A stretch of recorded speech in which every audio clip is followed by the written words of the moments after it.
Bonjour, alors je m'appelle Othman Zine, j'ai 33 ans, je suis photographe, je viens de Marrakech au Maroc. Là, je vous présente mon exposition Nouveau Monde, voilà, ici au Théâtre Liberté.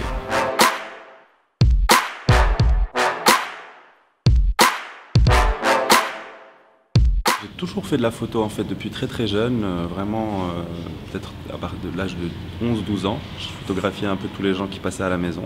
À l'époque c'était avec des appareils photo vraiment basiques, avec la pellicule. J'avais aucune notion de photo, mais j'en ai fait beaucoup comme ça.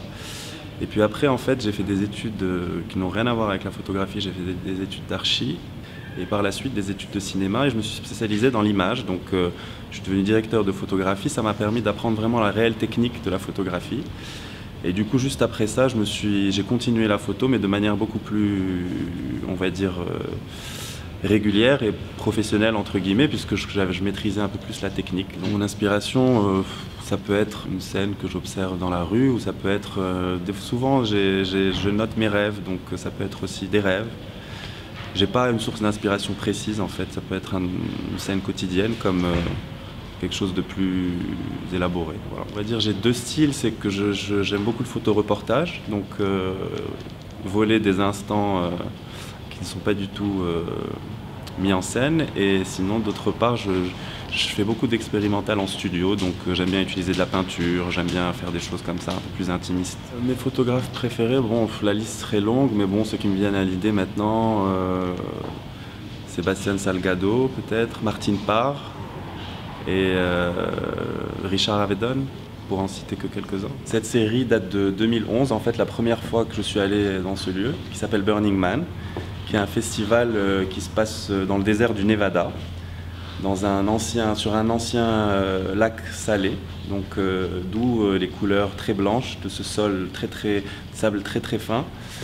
Et en fait c'est un festival qui a lieu tous les ans et c'est en plein milieu de nulle part, c'est-à-dire c'est en plein milieu du désert. La ville la plus proche est à 3 heures, donc il n'y a ni eau ni électricité. Et c'est un rassemblement qui aujourd'hui rassemble plus de 70 000 personnes. Et donc voilà, je m'y suis retrouvé la première année par hasard et ça m'a poussé à y retourner. C'est un de mes lieux préférés parce que c'est là où j'ai pu avoir les images les plus drôles en fait. J'étais en train de marcher tout seul et puis j'ai repéré au loin des formes bleues qui bougeaient. Je ne comprenais pas trop ce que c'était. Et en m'approchant, j'ai eu la surprise de remarquer qu'il y avait une femme toute seule au milieu de nulle part en train de danser avec des parapluies. Il n'y avait absolument pas de musique, elle était dans son délire toute seule en train de danser, donc je me suis assis au début, j'ai pris pas mal de portraits d'elle, etc. J'étais assez fasciné parce qu'il n'y avait vraiment pas grand monde autour. Regarde, on peut voir sur la photo que les gens sont assez loin. J'ai passé un moment avec elle et puis voilà, j'ai commencé à shooter et puis après elle s'est rendue compte de ma présence, donc on a eu un espèce d'échange, etc. Donc elle m'a fait un espèce de ballet personnel, voilà. C'était très agréable, j'ai fait pas mal d'images jusqu'à... Voilà, à la fin, j'ai sélectionné celle-là parce que je trouve qu'elle est assez représentative du moment. C'est assez surréaliste. Alors celle-là, c'est une photo que j'aime vraiment beaucoup parce qu'en fait, j'ai trouvé que ce canapé... Au départ, il y avait un canapé vide, en fait, en plein milieu de nulle part. Et j'ai commencé à prendre des photos de ce canapé vide parce que je trouvais ça déjà assez intéressant qu'il y ait un canapé en plein milieu du désert posé. Et je me suis dit, je vais quand même rester pas très loin. Et j'ai attendu en fait qu'il se passe quelque chose. Il s'est passé pas mal de choses sur ce canapé. Il y a des gens qui sont passés, qui se sont assis, qui ont bu des verres, etc. Et jusqu'à ce que ce couple arrive, ils avaient l'air un peu éméchés, très amoureux. Ils sont assis sur ce canapé, ils ont commencé à se faire des bisous. Et voilà, donc j'ai réussi à voler ce moment qui est, je trouve assez touchant en fait. Et j'ai remarqué bien après le détail de l'alliance. Et en fait, ce couple, je les ai croisés bien après, parce que c'est rare à Burning Man de recroiser des personnes, parce que c'est tellement gigantesque, et j'ai discuté avec eux, et ils venaient de se marier en fait, et Burning Man, c'était un peu leur voyage de noces. Et donc, je trouve qu'elle est assez touchante, cette photo. Voilà. Alors celle-ci, je la trouve très drôle, parce qu'en fait, c'est vraiment très éloigné de tout le reste des campements, des autres, entre guillemets, attractions qu'il peut y avoir à Burning Man. Il faut vraiment marcher longtemps pour arriver à cette scène-là. Et en fait, il y avait 2 portes au milieu de nulle part, donc attachées à aucun mur, qu'il fallait pousser, et puis c'était un espèce de saloon, il y avait un mini-bar qui devait faire 3 mètres de long, avec 2 tabourets, une fausse porte, et en face, une seule table avec un canapé pour s'asseoir. C'était assez drôle, cette espèce de bar en plein milieu de nulle part. Et à un moment, il y a ce gars qui est venu s'asseoir, habillé avec une grenouillère rose, donc c'était assez marrant. Et puis j'ai commencé à lui prendre des photos. Après j'ai été discuter avec lui et j'ai réalisé que c'était un pas des créateurs, mais des dirigeants de l'équipe de Burning Man en fait. Donc on a vachement sympathisé. Après je lui ai envoyé cette photo, il a beaucoup aimé. Donc voilà, je trouve que c'est assez drôle. Complètement surréaliste. D'ailleurs, celle-là, comme l'expo a pas mal tourné, celle-là, souvent, les gens m'ont souvent posé la question en me croyant pas que c'était réel, ils pensaient que c'était un montage, parce que c'est quand même, voilà, je la trouve très drôle.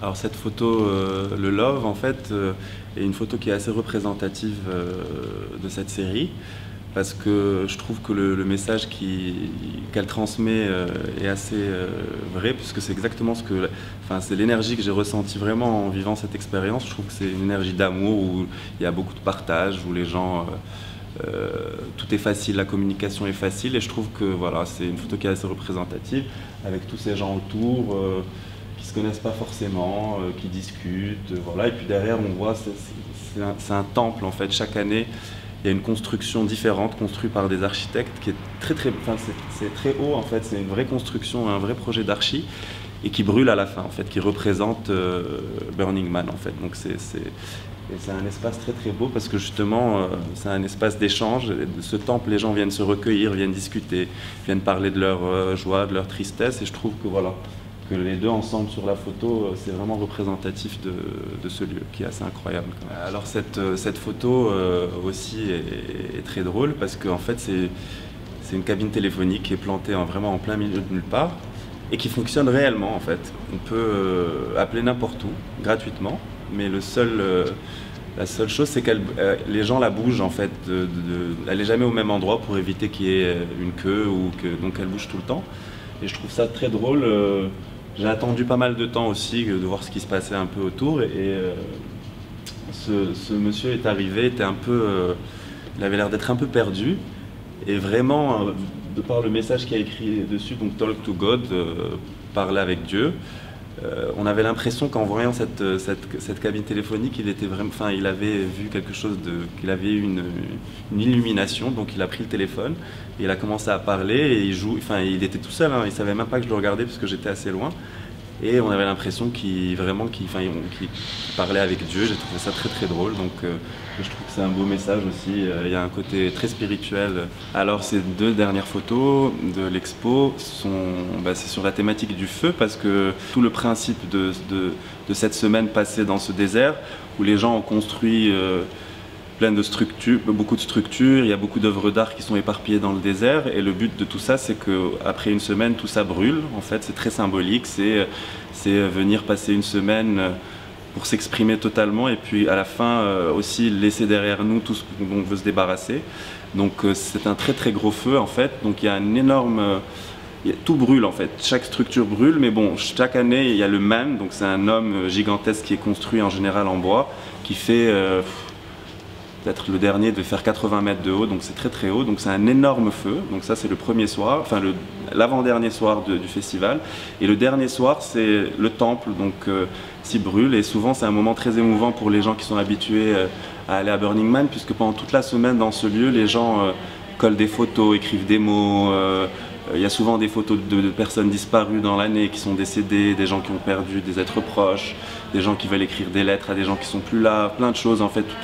C'est un endroit qui accueille les belles choses et surtout les choses tristes des gens. Et donc quand ce lieu brûle, il y a beaucoup de gens qui sont très très émus, puisque voilà, c'est une partie de leur tristesse qui brûle, donc c'est un moment d'émotion assez intense. Et c'est la clôture de Burning Man aussi.